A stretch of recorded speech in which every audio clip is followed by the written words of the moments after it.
அல்லேலூயா அல்லேலூயா அல்லேலூயா. ஓய்வு நாள் என்பது ஏதோ உறங்கிக் கொண்டிருப்பதல்ல, நம்மை நாமே ஒப்பு கொடுப்பதுதான் ஓய்வு நாள். நாங்கள் தேவனிடம் எங்களை ஒப்பு கொடுத்து விட்டோம் அப்படின்னு சொல்றவங்க மாத்திரம் கைகளை உயர்த்தி வரலையா? நாம் ஏன் தேவனை தேடி போக வேணும்னா, அவர் நமக்கு பர்கர் கொடுக்கறதுனாலயா, இல்ல பீஸா கொடுக்கறதுனாலயா, இல்ல பிரெஞ்சு ஃப்ரைஸ் கொடுக்கறதுனால அவர் தேடி போனோம்? எதுக்காக தேவனை தேடி போனோம்? அவருடைய வார்த்தையை தந்து அவர் நம்மை தேற்றி கொண்டே இருக்கிறார், அதனால அவரை தேடி போனோம். எந்த காரணம் இல்லாத கூட அவரை தேடி போலாம். ஏன்னா அவர் நம்மளோட வாழ்க்கையில் வந்து விட்டால் எல்லாமே நம்மளோட வாழ்க்கையில் வந்த மாதிரி. எல்லாமே நாங்கள் இதுவரை பெற்றுக்கொண்டோம், இனிமேல் பெற போகிறோம் சொல்றவங்க மாத்திரம் கையில வரும். தேவனுடைய வார்த்தையே உங்களுக்கு ஆரம்பத்திலிருந்து முடிவு வரை கண்டிப்பாய் நடத்தும், நான் விசுவாசிக்கிறேன். அந்த வார்த்தை இப்போ அந்த உங்களுக்கு என்ன வார்த்தை கொடுக்கணும் அப்படின்னு நான் அதை எடுக்கிறதுக்கு முன்பதாக தேவனிடம் ஜெப வாழ்க்கையில் இருக்கும் போது அந்த வார்த்தை ஃபர்ஸ்ட் எனக்கு தொழப்படணும்பா, அதுக்கப்புறமா தான் நான் என்ன பண்ணணும், எல்லாருக்கிட்டையும் போயிட்டு பேசணும் அப்படின்னு சொல்லும் போது தேவன் எனக்கு இந்த வார்த்தையை கொடுத்தார். இது ரொம்ப ரொம்ப ஒரு முக்கியமான வார்த்தை. இன்னைக்கு நிறைய வசனங்கள் இருக்கும், நீங்க எழுதி வைக்க வேண்டியது உங்களுடைய மிகப்பெரிய கடமையாக இருக்கிறது. நம்ம நேரடியா தேவனுடைய வார்த்தைக்குள்ள போலாம். எடுத்து வாசிங்க 2 தீமோத்தேயு 3ஆம் அதிகாரம் 17. 2 தீமோத்தேயு 3:17.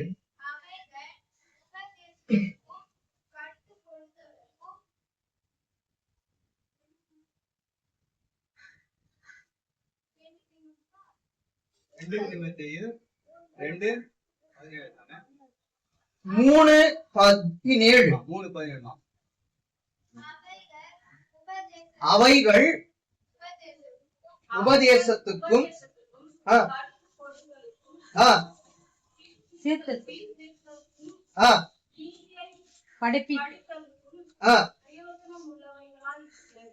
பிரயோஜனம் உள்ளவைகளாய் இருக்கிறது. எவைகள் அப்படின்னா, நீங்க இத எப்படி புரிஞ்சுக்கலாம் அப்படின்னு நான் உங்களுக்கு சொல்றேன். தேவனுடைய வார்த்தை தான். தேவனுடைய வார்த்தை எப்படி இருக்கு நீங்க பாருங்க. உபதேசத்துக்கும் கடிந்து கொள்ளுதலுக்கும் சீர்திருத்துதலுக்கும் நீதியை படிப்பித்திருக்கும் பிரயோஜனம் உள்ளதா. நான் இன்னும் தேவனுடைய வார்த்தைக்குள்ள போகல, இது ஒரு முன்னோட்டம் தான். ஏன் சொல்றேன்னா, தேவனுடைய வார்த்தை உங்களை எப்படி அழகாய் நடத்தும்ன்றதுக்காக சொல்றேன். தேவனுடைய வார்த்தை உபதேசம், அதாவது வெறுமனே நம்ம உபதேசத்துக்காக மட்டுமல்ல, தேவனுடைய வார்த்தை கடிந்து கொள்ளுதலுக்கும். தேவனுடைய வார்த்தை உங்களுக்கு சில நேரங்கள்ல கடிந்து கொள்ளுதலா வரும்போது நீங்க என்ன பண்ணக்கூடாது, அது ஏற்றுக்கொள்ளாம வாழக்கூடாது. அது என்ன பண்ணணும், ஏற்றுக்கொண்டு வாழணும். ஏன் கடிந்து கொள்றாங்க, ஏன் எக்ஸாம் வைக்கிறாங்க? நீங்க நல்லா தேறினவர்களாய் அறிவும் ஞானமும் பெற்று வாழணுன்றதுக்காக தான் எக்ஸாம் வைக்கிறாங்க.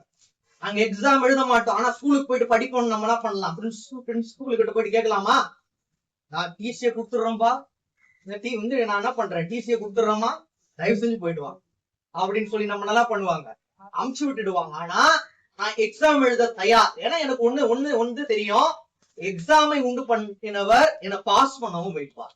அது போல ஆவிக்குரிய வாழ்க்கையில கடிந்து கொள்ளுதல் அப்படின்ற ஒரு எக்ஸாம் உங்களோட வாழ்க்கையில வார்த்தையாக வரும்போது அதை ஏற்றுக்கொண்டு வாழணும். அவ்வாறு வாழும் போது அதுக்கப்புறம் பாருங்க, சீர்திருத்தலுக்கும். அப்போ உங்களோட வாழ்க்கையில அந்த சீர்திருத்தல் ரொம்ப ரொம்ப முக்கியம். நீங்க ஒரு பாதையில போறீங்க, அந்த பாதையில என்னென்ன இருக்கு அப்படின்னு சொல்லிட்டு அந்த பாதையை உண்டு பண்ணினவருக்கு தான் தெரியும். அந்த வழியில யார் போயிட்டு வந்தாங்களோ அவங்களுக்கு தான் அந்த பாதை எப்படி இருக்கும்னு சொல்லிட்டு நன்றாய் தெரியும். அவங்க சொல்லும் போது நீங்க கேட்டுட்டீங்கன்னா அந்த பாதை சீரான பாதையா இருக்கும். அப்ப அவருடைய வார்த்தை கடிந்து கொள்வதெல்லாம் மட்டும் இருக்காது, உங்களை சீர்திருத்தக்கூடிய ஒரு வார்த்தையாக இருக்கும். அப்போ இன்று தேவன் உங்களுக்கு தரக்கூடிய வார்த்தை எப்படி இருக்கும்னு சொல்லிட்டு நீங்களே புரிஞ்சுக்கலாம். அது கடிந்து கொள்ளும் வார்த்தையாக இருந்தாலும் உங்களை சீர்திருத்தும் ஒரு வார்த்தையாக இருக்கும். நேரடியா நம்ம தேவனுடைய வார்த்தைக்குள்ள போலாம். அதே 2 தீமோத்தேயு 4:17. கர்த்தர் எனக்கு துணையாய் நின்று என்னாலே பிரசங்கம் நிறைவேறுகிறதற்காகவும்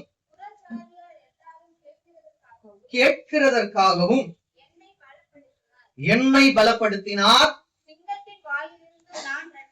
இங்கு தேவன் உங்களுக்கு தரக்கூடிய வார்த்தை, சிங்கத்தின் வாயிலிருந்து உங்களுக்கு ரட்சிப்பு உண்டு.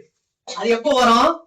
தேவன் உங்களுக்கு துணையா இருக்கும் போது சிங்கத்தின் வாயிலிருந்து உங்களுக்கு ரட்சிப்பு வரும். சிங்கம்னா பிசாசு.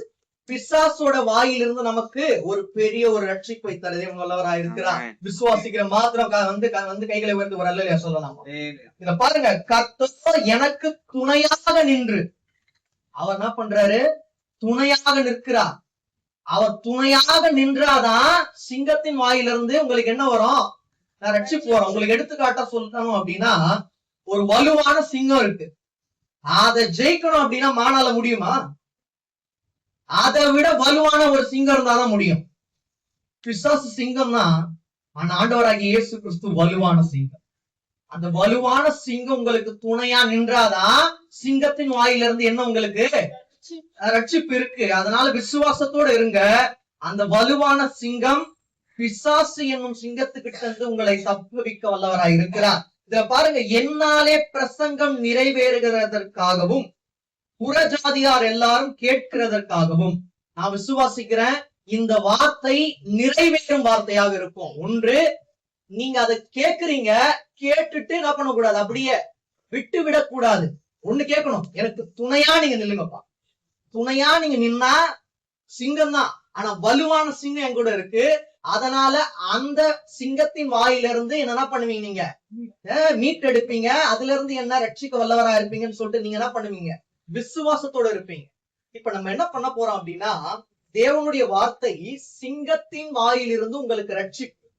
அவரு எப்பெல்லாம் நமக்கு துணையா இருப்பாரு அப்படின்னு சொல்லிட்டு ஒரு சில காரியங்கள் நம்ம வந்து பார்க்க போறோம். இதுல நான் வேகமா சொல்ல போறேன். ஏன்னா நிறைய வசனங்கள் இருக்கு. அதுல தேவன் எப்படி உங்களை நடத்துறாரோ அப்படி தேவன் வந்து நடத்துறோம். எடுத்து வாசிங்க. சங்கீதம் 70:5.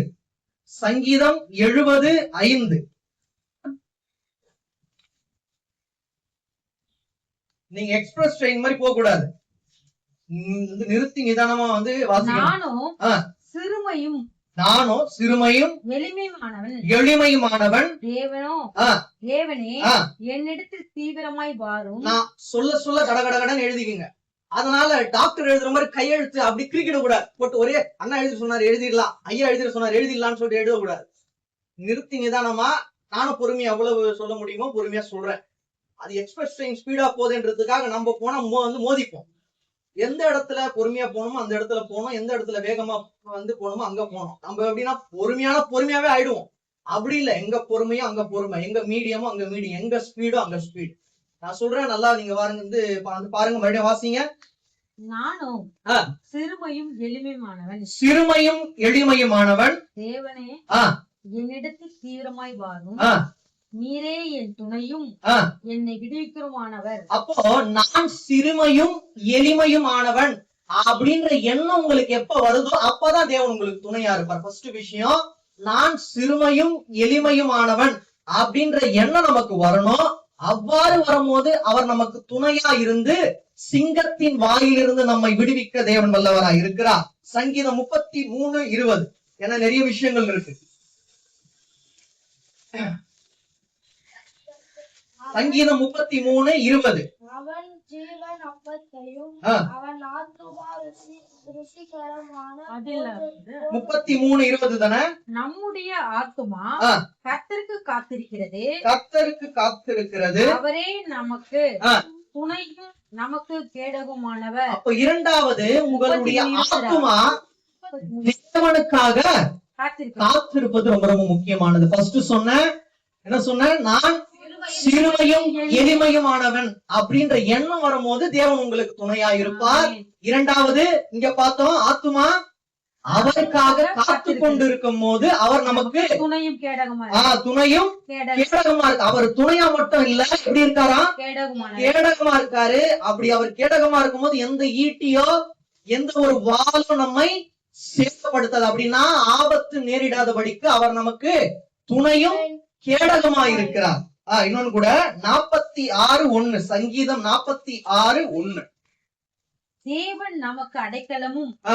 பலனும் ஆ. ஆபத்து காலத்தில் அனுகூலமான துணையுமானவர். ஆபத்து காலத்தில் அனுகூலமான துணையுமானவர். ஏன்னா நம்மளோட ஆத்துமா அவருக்காக காத்து கொண்டிருக்கிறது. அவ்வாறு இருக்கும் போது அவர் வெறும் துணையா இருக்க மாட்டாராம், அனுகூலமான துணையா இருப்பாராம். உங்களை எப்படி பராமரிப்பார் அப்படின்னா ஒரு நிமிஷம் கூட உங்களை விட்டு விலக மாட்டார். அப்படிதான் வந்துட்டு உங்களுக்கு ஒரு துணையா இருப்பார். அதனாலதான் அனுகூலமான துணை. இன்னொன்னு எடுத்து வாசிங்க, சங்கீதம் 63:7. நீர் எனக்கு துணையாய் இருந்ததினால் ஆ. உமது செட்டைகளின் நிழலிலே களிகூறுகிறேன். அவர் நமக்கு துணையா இருந்ததுனாலதான் செட்டை நிழல்ல நம்ம களி கூறும்படியா தேவன் வைத்தார், இனிமேலும் வைப்பார். ஏன்னா நம்ம சிறுமையும் எளிமையுமானவர்கள், நம்மளோட ஆத்துமா அவருக்காக காத்து கொண்டிருக்கிறது. அவ்வாறு இருக்கும் போது அவர் அனுகூலமான துணையா இருப்பார். இங்க அவர் நமக்கு துணையா இருந்ததுனால வாசிங்க மறுபடியும். நீர் எனக்கு துணையாய் ஆ, இருந்ததினால் உமது செட்டைகளின் ஆ. நிழலிலே களிகூறுகிறேன். உம்முடைய செட்டைகளின் நிழலிலே களி கூறுகிறேன். அவரோட வாழ்க்கை சஞ்சலமான வாழ்க்கையா இருந்திருக்கலாம், புலம்பலான வாழ்க்கையா இருந்திருக்கலாம். அவருடைய செட்டையின் நிழலில் நாம் களி கூற வேண்டிய நாட்கள் மிக விரைவில் வரப்போகிறது. விசுவாசிக்கிற மாத்திரம் கைகள் ஆமென். இன்னும் கூட எடுத்து வாசிங்க, சங்கீதம் 94:17. 94 கர்த்தர் எனக்கு துணையாய் இராவிட்டால் என் ஆத்துமா சீக்கிரமாய் ஆ. மௌனத்தில் வாசமாய். அவர் துணையா இருந்தாதான் நமக்கு நம்மளுடைய வாழ்க்கை மௌனமா இருக்காது. அவர் துணையா இல்ல அப்படின்னா நம்மளோட வாழ்க்கை எப்படி இருக்கும்? மௌனத்துல போயிருக்கும். அவர் துணையா இருக்கிறதுனாலதான் இன்னைக்கு நம்மளோட வாழ்க்கை மௌனமா இருக்கா, சந்தோஷத்தின் சத்தத்தோட இருக்கா. சந்தோஷத்தின் சத்தம் தான் உங்களுக்கு வேணும். மௌனமா, அதான் நான் இதுக்கு முன்னாடி ஒரு தடவை சொன்னேன், மௌனமா இருக்கிற இல்ல அமைதியா இருக்கிற பாம்பை விட கர்ஜிக்கிற சிங்கம் மேன்மையானது. மௌனமா இருக்கே, அழகா இருக்கே அப்படின்னு சொல்றத பாம்பை நம்பி வாழக்கூடாது. பாம்பு சில நேரங்கள்ல சீறி வரும், அப்ப கூட அழகா தான் இருக்கும், குத்தும் போதுதான் அந்த வழி நமக்கு தெரியும். அதை விட கெர்ச்சிக்கும் ஆண்டவராகிய இயேசு கிறிஸ்து மேன்மையானவர். மௌனமா இருக்கிறது தான் பாம்பு. அந்த பாம்பு அப்படின்றது பிசாசு. அவன் மௌனமா இருந்துதான் காரியத்தை சாதிப்பான். ஆண்டவராகிய இயேசு கிறிஸ்துக்கு தெரியும், என்னோட கர்ச்சனை வந்தாதான் அந்த பாம்பு விலகி போகும். உங்களோட வாழ்க்கையில இருக்கிற பாம்பு விலகி போகும்படியாக அவருடைய கர்ச்சனை இருக்கும். அதனாலதான் சொன்ன, உங்களோட வாழ்க்கை மௌனமாக இருக்காது, அந்த கெர்ச்சிப்பின் சத்தத்தோட இருக்கும். இன்னொன்னு கூட எடுத்து வாசிங்க, சங்கீதம் 86:17. சங்கீதம் 86:17. கர்த்தாவே, நீர் எனக்கு ஆ. துணை செய்து ஆ. என்னை தேற்றுகிறதை என் பகைஞர் கண்டு ஆ. வெட்கப்படும்படிக்கு தேவன் உங்களுக்கு துணையா இருக்கிறத நீங்க மட்டும் பார்க்கணுமா? உங்களுக்கு விரோதமா, அதாவது உங்களுக்கு விரோதமா நினைச்சு உங்களுக்கு தீங்கு செய்யணும்னு நினைக்கிறாங்களே, அவங்களும் பார்க்கணும். நீங்க மட்டும் பார்க்க கூடாது. தேவன் உங்களுக்கு துணையா இருக்கிறத நீங்க மட்டும் பார்த்து கண்ணாடியில நின்னு தேவன் எனக்கு துணையா இருக்காரு அப்படின்றது இல்ல வாழ்க்கை. மத்தவங்க பார்க்கணும். மத்தவங்க பார்க்கும்படியாக உங்களுடைய வாழ்க்கை இருக்க வேண்டுமானால் அவர் உங்களுக்கு துணையா இருக்கணும். அப்ப ஃபர்ஸ்ட் விஷயம், அவர் உங்களுக்கு துணையா இருக்கிறதை உங்களுடைய சுய கண்களும் காணும். உங்களுக்கு விரோதமா யார் யார் எழும்பி இருந்தாங்களோ அவர்களும் காணும்படியாக தேவன் செய்வார். இன்னொன்று கூட எடுத்து வாசிங்க, சங்கீதம் 40:17. சங்கீதம் 40:17. நீ இருடி, அவன் வாசிக்கிட்டான். நீ வாசிக்கிட்டான். அவன் எடுத்து வாசிக்கிட்டான். ஒண்ணு வாசி. 40:17. நான் சிறுமையும் எளிமையுமானவன், ஆ, கர்த்தரோ என் மேல் நினைவாய் இருக்கிறார். ஆ. தேவரீர் என் துணையும் என்னை விடுவிக்கிறவருமாய் இருக்கிறார். அங்க பார்த்தோம் இல்லையா, அவர் நமக்கு துணையும் கேடகமா இருக்கிறாரு. இங்க அவர் துணையும் விடுவிக்கிறவருமா இருக்கிறார். எதுல இருந்து? ஆபத்துல இருந்து. எதுல இருந்து? போராட்டங்கள்ல இருந்து. எந்த விஷயத்துல இருந்து? பலவிதமான பிசாசின் கிரியையில இருந்து அவர் விடுவிப்பார். எப்ப விடுவிப்பார்? அவர் உங்களுக்கு துணையா இருக்கும் போது விடுவிப்பார். அங்க துணையா இருக்கும் போது கேடகமா இருந்தார், இங்க துணையா இருக்கும் போது உங்களை விடுவிப்பார். அங்கேயும் அதான் சிறுமையும் எளிமையுமான உறுதிப்படுத்துறாரு. பாத்தீங்களா, நம்ம யாரு? சிறுமையும் எளிமையுமானவர்கள். யாருக்கு முன்பதாக?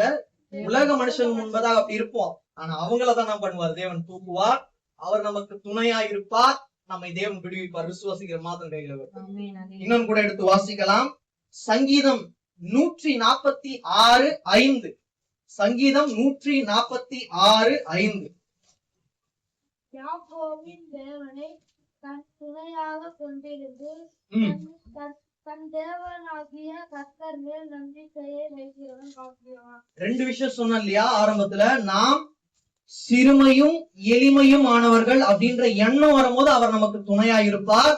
இரண்டாவது, நம்முடைய ஆத்துமாவை ஆண்டவராகிய இயேசு கிறிஸ்துக்கென்று ஒப்பு கொடுக்கும் போது அவர் நமக்கு துணையா இருப்பார். மூன்றாவது, இப்ப மறுபடியும் வாசிங்க.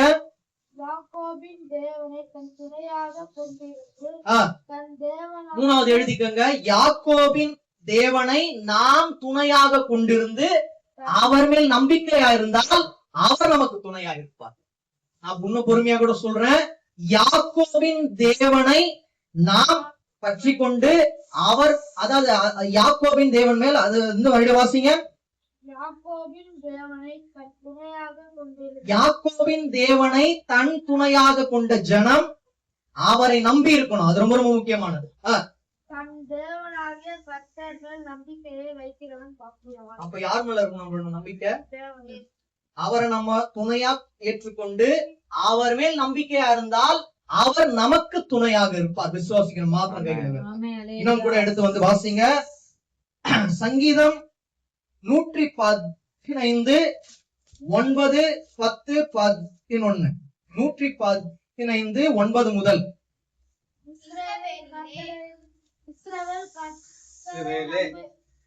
இஸ்ரவேலே கர்த்தரை நம்புகிறவரே அவர்களுக்கு துணையும் பொறுமையா வாசி, பொறுமையா வாசி. கர்த்தரை நம்பு அவரே அவர்களுக்கு துணையும் அவர்களுக்கு கேடகமுமாய் இருக்கிறார். இங்க உறுதிப்படுத்துறாரு பாத்தீங்களா? அவர் உங்களுக்கு எப்படி இருக்காரு? துணையும் கேடகமா இருக்காரு. அங்க சொன்னல அவரை நம்பணும், நம்பிக்கையான வாழ்வு.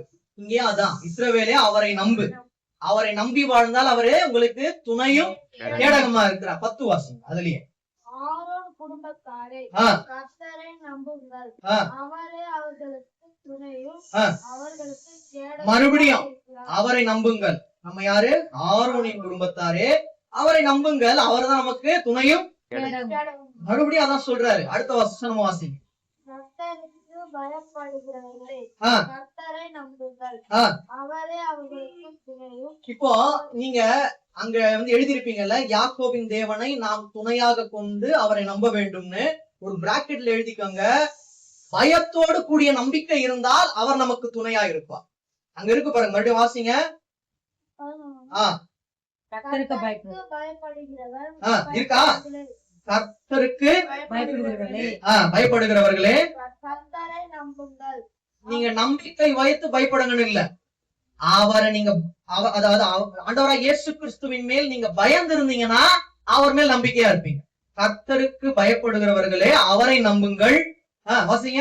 அவரே அவர்களுக்கு துணையும் அவர்களுக்கு கேடகமுமாய் இருக்கிறார். நான் சொல்லல, அங்க தேவன் சொல்றார், உறுதிப்படுத்துறார். அப்பொழுதுதான் தேவன் உங்களுக்கு துணையும் கேடகமாக இருப்பார். இன்னொன்னு கூட நம்ம எடுத்து வந்து வாசிக்கலாம். சங்கீதம் 119, 122 வாசி. சங்கீதம் 119, 122.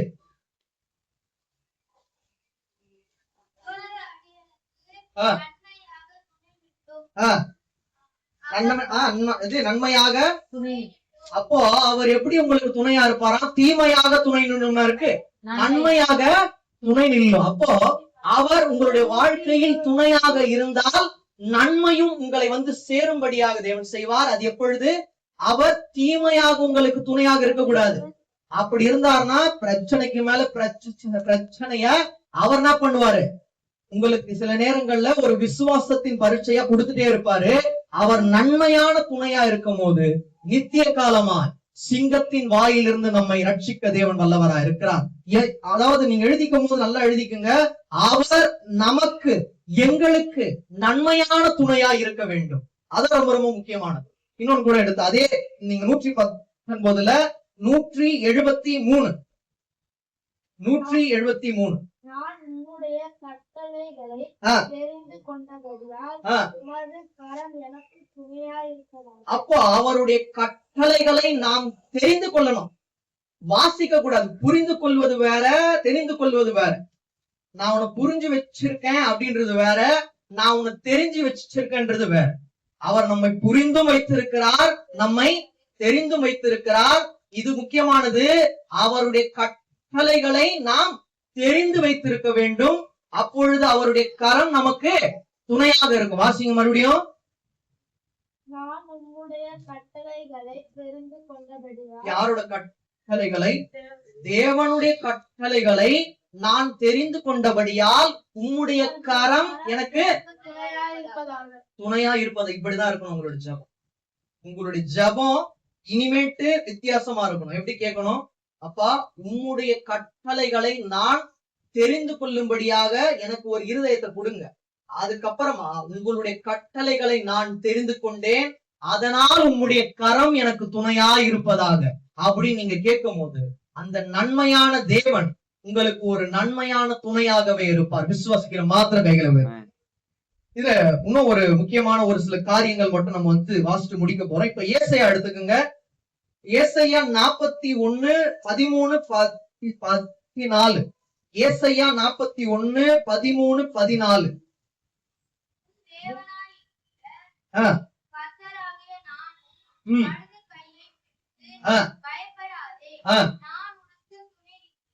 நான் உனக்கு துணை நிற்கிறேன். இடது கையை பிடித்து நிற்கா, வலது கையை பிடித்து நிற்கா அப்படின்னு அர்த்தம். அவர் நேர்மையான தேவன். வலது கையை தான் பிடிப்பார், இடது கையை பிடிக்கிற தேவன் அல்ல. இடது கையை பிடிக்கிறது அப்படின்னா பிசாசு செய்யக்கூடிய வஞ்சமான காரியத்தை குறிக்கிறது. வலது கை அப்படின்னா ஆண்டவர் தரும் ஆசீர்வாதத்தை குறிக்கிறது. அப்போ தேவன் உங்களுடைய வலது கையை பிடிக்கணுமா, இல்ல பிசாசு உங்களுடைய இடது கையை பிடிக்கணும்? அவர் உங்களுடைய வலது கையை பிடிச்சாதான் அவர் உங்களுக்கு துணையாக நிற்பார். அதுல கீழே வாசிங்க.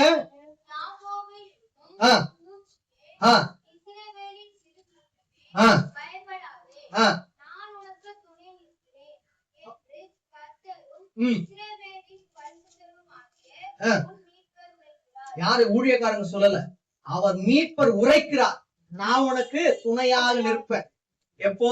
யாக்கோபு என்னும் சிறு பூச்சியே அப்படின்னா ஆண்டவருக்குள்ள நம்ம அனைவரும் சிறியவர்களா இருக்கும் போது.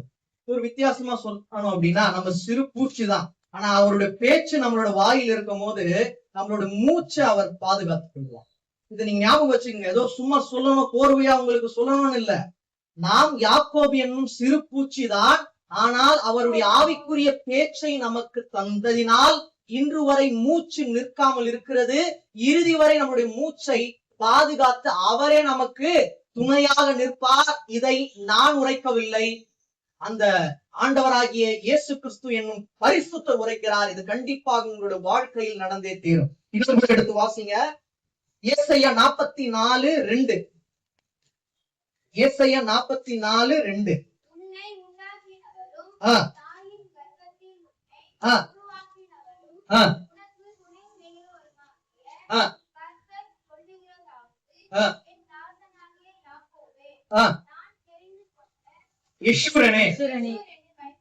பயப்படாதே, அவர் தாயின் வயிற்றுல முன்குறித்து அழைத்து அவர் உங்களுக்கு துணை செய்கிற தேவனா இருக்கிறதுனால ஒரு வார்த்தையா சொல்றாரு, பயப்படாது. ஏன்னா தேவனுக்கு பயந்து அவர் மேல் நம்பிக்கையாக இருந்தோம், ஆரம்பத்துல பார்த்தோம். அப்படி இருக்கும் போதுதான் இந்த வார்த்தை வரும். நம்ம வெறுமனே சுயமா நம்மளுடைய சுய சரீரத்தின்படி சந்தோஷமா வாழ்வது தேவனுக்கு பிரியமானதல்ல. சந்தோஷமா இருக்கணும், ஆனா ஆவிக்குள்ளானவர்கள், முழுகி ஞான ஸ்நானம் பெற்றவர்கள், அவருடைய ஆவிக்குரிய அனுபவத்தில் இருக்கிறவர்கள், நீங்க ஆவிக்குள்ளாகதான் சந்தோஷமா இருக்கும். உலக விதமா நீங்க சந்தோஷமா இருந்தா அது குறுகிய காலகட்டத்துக்கு அப்புறமா உங்களை நீங்கி சென்று விடும். ஆனால் ஆவிக்குரிய சந்தோஷம் நித்திய காலமாய் உங்களை சேரும். ஏன்னா தாயின் வயிற்றில் இருந்தே அவர் என்ன பண்றாரு, உங்களுக்கு துணையாக இருக்கிறாராம். அப்படித்தானே இருக்கு. வாசிங்க, மறுபடியும் வாசிங்க. சாம வேணா சும்மா ஏதோ பொய் சொல்லலாம், வேதம் ஒரு நாளும் பொய் சொல்லாது. வாசிங்க. அப்ப யாரும் நம்மளை உண்டு பண்ண இருக்கா? அவர்தான் உண்டு பண்ண இருக்காரு. ஐயா உண்டு பண்ணல, நான் உண்டு பண்ணல, அவர் உண்டு பண்ணதுனாலதான் நம்ம இன்னைக்கு உயிரோட ஜீவனோட இருக்கும். கீழே வாசிங்க.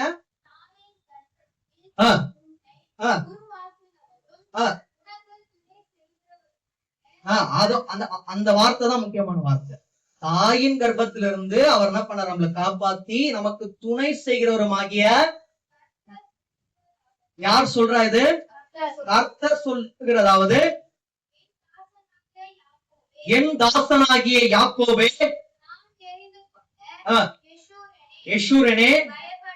இந்த வார்த்தைலாம் வேற யாரும் சொல்லவே முடியாது. அதுல இருக்கிற ஆறுதல்லாம் ஆட்கள் சொல்லவே முடியாது. ஆண்டவர் மட்டும்தான் ஆறுதலான அந்த வார்த்தைய ஆவியின் வழி உங்களை கொண்டு சேர்க்க முடியும். எனக்கு தெரியாது இருதயத்தின் ஆழங்கள்ல என்ன இருக்குன்னு, அவருக்கு தெரியும். சகலத்தையும் அவர் அறிந்து, அதாவது ஆராய்ந்து அறிந்திருக்கிறார். அதனாலதான் இந்த ஆவிக்குரிய வார்த்தை இன்று நாம் அனைவருக்கும் தேவன் என்ன பண்றார்? கொடுக்கிறார். இந்த ஆவிக்குரிய மன்னாவை நீங்க திருப்தியா சாப்பிட்டு போங்க. வீட்டுக்கு சென்று மாம்சத்துக்கும் ஆகாரம் கொடுங்க. நான் விசுவாசிக்கிறேன், வரக்கூடிய நாட்கள்ல ஆவியின் வழியும் மாம்சத்தின் வழியும் நாங்கள் சந்தோஷமா இருக்கிறோம். ஏனென்றால் தேவன் எங்களுக்கு துணையாக நிற்கிறார் அப்படின்னு நீங்கள் சாட்சி சொல்லும்படியாக தேவனை ஏற்படுத்துவார். நான் விசுவாசத்தில் நம்பிக்கையா இருக்கிறதுனால நான் உங்களுக்கு சொல்றேன். மறுபடியும் ஒரு தடவை கூட வாசி.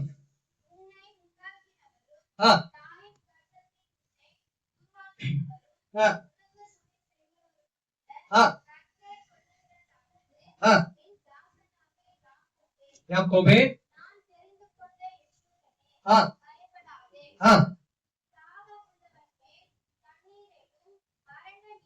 போதும் போதும். இந்த வார்த்தை ஏன் உங்களுக்கு அடிக்கடிக்கு படிக்க சொல்றேன் அப்படின்னா, ஆரம்ப காலகட்டத்திலிருந்து இதுவரை முடிவு பரியந்தம் நாம் பயப்படாமல் இருந்து அவர் மேல் மட்டும் நம்பிக்கையா இருந்தால் அவர் என்ன பண்ணுவார்? உங்ககிட்ட இத வெளிப்படையாய் பேசுவார். என்ன பேசுவார்? நான் உங்களுக்கு துணையா இருக்க, அதனால பயப்படாதீங்க அப்படின்னு என்ன அர்த்தம்? ஒன்றும் உங்களை சேதப்படுத்தார். சகலத்தையும் அடித்து புசிங்கள், ஒன்று உங்களை சேதப்படுத்தாது. உங்களுடைய வாழ்க்கை தேவனுக்கு உகந்த ஒரு காணிக்கையாக இருக்கணும். காணிக்கைனா சொல்ற மாதிரி நம்மை நாமே கொடுப்பதுதான் மெய்யான ஒரு காணிக்கையாக இருக்கு. இன்னொன்னு கூட ஒரு ரெண்டு விஷயம் எடுத்து வாசிங்க. ஏசாயா 57, ஏசாயா 57 வாசிட்டு அதுக்கப்புறம் 9 வாசிங்க. துணை செய்கிறார், நான் வெட்கப்படேன். கரெக்ட் தான். வெட்கப்பட்டேன்னு படிச்சுட்டா அப்படியே வந்துரும். இன்னொரு விசுவாசத்தோட படிங்க. துணை செய்கிறார், நான் விசுவாசிக்கிறேன். நீங்க வெட்கப்பட்டு போகும்படியாக தேவன் செய்ய மாட்டார். அவரை நம்பி வாழுறோம், அவர் நமக்கு துணையா இருக்காரு, அதனால நாம் வெட்கப்படும். அப்படியாக தேவன் செய்து இங்க வந்தவர்கள் வெறுமையாலாம் போக மாட்டீங்க. ஆவியின் வார்த்தைகள் இன்னைக்கு அநேகம் பார்த்தோம். நான் எப்பவுமே விசுவாசிக்கிறது அதான், வீணான வார்த்தைகளுக்கு அதிக இடம் கொடுப்போம். நீங்களேன், இது ஆவியின் நாளா இருக்காது, ஓய்வு நாளா இருக்காது. ஓய்வு நாள்ல நம்ம ஓய்வு எடுத்திருக்கலாம், ஆனா நம்ம ஒப்பு கொடுக்க வந்திருக்கோம். அதனால நீங்க நம்பிக்கையோட விசுவாசத்தோட போங்க. சிங்கத்தின் வாயிலிருந்து உங்களை மீட்டெடுக்க, உங்களை ரட்சிக்க தேவன் வல்லவராய் இருக்கிறார். இப்ப 59 வாசிங்க. அதுலயே 9 வாசிங்க.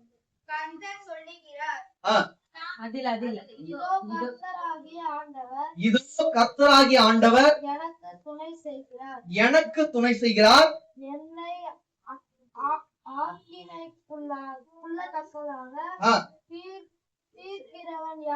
அப்போ மறுபடியும் தேவன் அதான் உறுதிப்படுத்துறார். அப்படின்னா பிரச்சனைகள் இருந்து உங்களை மீட்டெடுத்து அவரே உங்களுக்கு துணை செய்வார். உங்களுடைய வாழ்க்கையில பிரச்சனையான நாட்களா இருக்கும் போதும் அவர் உங்களுக்கு துணையாக நின்றார். இனிமேலும் அவர் எப்படி இருப்பாரு? துணையா நிற்பார். இப்போ 50ல 7யும் 9யும் சேர்த்து வாசிங்க. அப்படியே அந்த இடையில 8 இருக்கும். 8 விட்டுட்டு 7யும் 9யும் சேர்த்து வாசிங்க. பொறுமையா வாசிங்க. கர்த்தராகிய ஆண்டவர் எனக்கு துணை செய்கிறார், ஆகையால் நான் வெட்கப்படேன். நான் வெட்கப்பட்டு போவதில்லை என்று அறிந்திருக்கிறேன். என்ன அறிவு இருக்கணும்? நான் வெட்கப்பட்டு போவதில்லை. ஏன்னா நம்மளோட தேவையெல்லாம் தேவனா இருக்கிறது.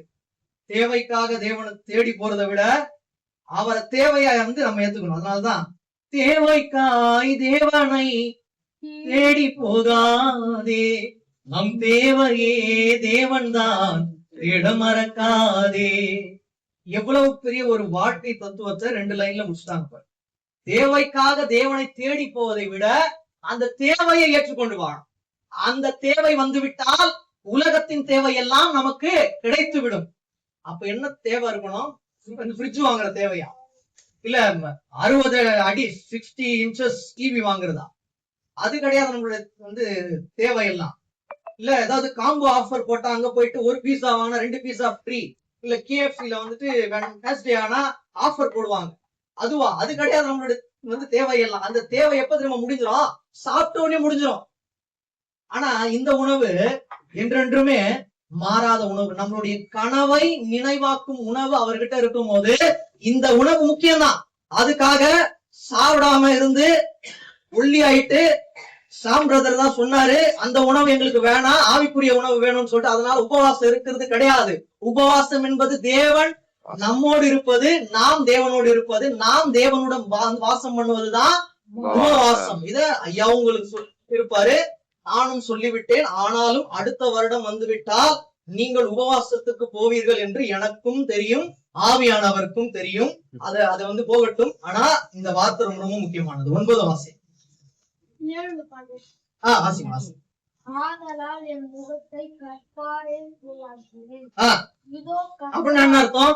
என்னுடைய முகத்தை கற்பாரைய போலாக்கினேன் அப்படின்றதுக்கு ஆவிக்குரிய அர்த்தம் இருக்குது. அப்படின்னா என்ன பிரச்சனை வந்தாலும் என்னுடைய இருதயமும் என்னோட ஆவியும் சோர்ந்து போகாதுன்னு அர்த்தம். ஏன்னா நான் வெட்கப்பட்டு போவதில்லை என்பதை அறிந்திருக்கிறேன். அந்த அறிவு இருக்கணும்.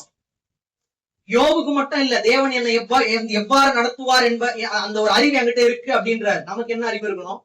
நான் வெட்கப்பட மாட்டேன், நான் வெட்கப்படேன், வெட்கப்பட்டு போவதில்லை என்று அறிந்திருக்கிறேன். அதனால் என்னுடைய முகத்தை எப்படி ஆக்கினேன்?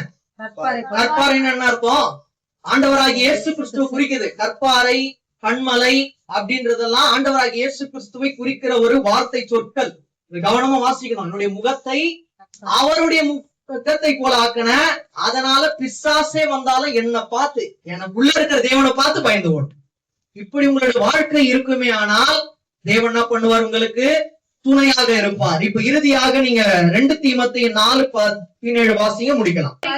எனக்கு துணை நின்று என்னால பிரசங்கம் நிறைவேறுகிறதற்காகவும். தேவனுடைய வார்த்தை நிறைவேறின வார்த்தையா இருக்கா இல்லையா? ஆரம்பத்துல நீங்க கேட்கும் போது உங்களுக்கு புரியாது இருந்தது. தேவனுடைய வார்த்தையை தேவனே உங்களிடம் என்னை மறைத்து பேசினதுனால அவருடைய வார்த்தை நிறைவேறும் வார்த்தையாக மாறிவிட்டது. நான் விசுவாசிக்கிறேன். இந்த வார்த்தை வெறுமையான வார்த்தை அல்ல, நிறைவேறும் வார்த்தையாக இருக்கும். அதுக்கப்புறம் வாசிங்க. கேட்டீங்க, நீங்க கேட்டதுனாலதான் அந்த வார்த்தை நிறைவேறும்னு சொல்லிட்டு நான் விசுவாசத்துல சொல்றேன். வாசிங்க. அப்ப என்ன பண்ணுவாரு? நீங்க கேட்டீங்க, அவரோட வார்த்தை உங்களோட வாழ்க்கையில் நிறைவேறும், உங்களை தேவன் பலப்படுத்துவார். அதுக்கப்புறம் வாசிங்க, முக்கியமானதுதான்.